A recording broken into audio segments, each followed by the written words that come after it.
Bale dito ay sinusuot na natin itong Nike Precision 7 na gagamitin natin sa laro. Ang video na ito ay para sa review nitong shoes. Ano ba yung mga hindi ko nagustuhan at yung mga okay sa akin pagdating dito sa shoes at ano ang rating ko about these shoes. Bale ang size pala ng paa ko is size 8. Halos lahat ng sapatos ko is size 8. Isa nga sa mga shoes ko dito is Precision 6 at size 8 ang gamit-gamit ko. Pero itong gagamitin nating Precision 7 ay size 8.5. Yun nga lang, bangamat 8.5 ang size ng sapatos na to is medyo masikip pa rin sa part na to. Hindi naman ganun kalapad ang paa ko para maging ganito kasikip na para bang size 7 lang ang sinuot kong sapatos. Kaya mas mainam kung mag-add kayo ng half size or one size kung hindi kayo komportabling masikip ang sapatos na gagamitin nyo. Kung hindi ka naman masikip magsintas, mataas ang possibility na matanggal tong sapatos na to or mahubad sa paa mo. Lalo na kung matapakan banda dito sa may heel part. Para sa akin kasi masyadong mababa yung nag-hold dito sa aking heel part. At dahil sa low cut siya, walang support para sa ankle natin. Pero okay lang yan, so ngayon gagamitin na natin sa laro.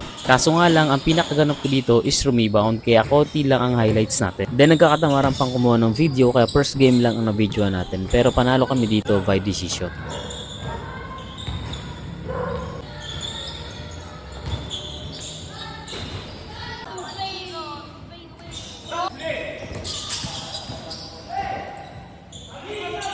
Then check natin ang traction niya, so okay naman, matunog talaga, makapit. Nga pala maganda at malinis ang court. Pero para sa akin 7 out of 10. Makapit pero hindi ako ganun kakomportable. Yun lang, para sa akin lang naman. Pangit ko mag-review, no? Bye!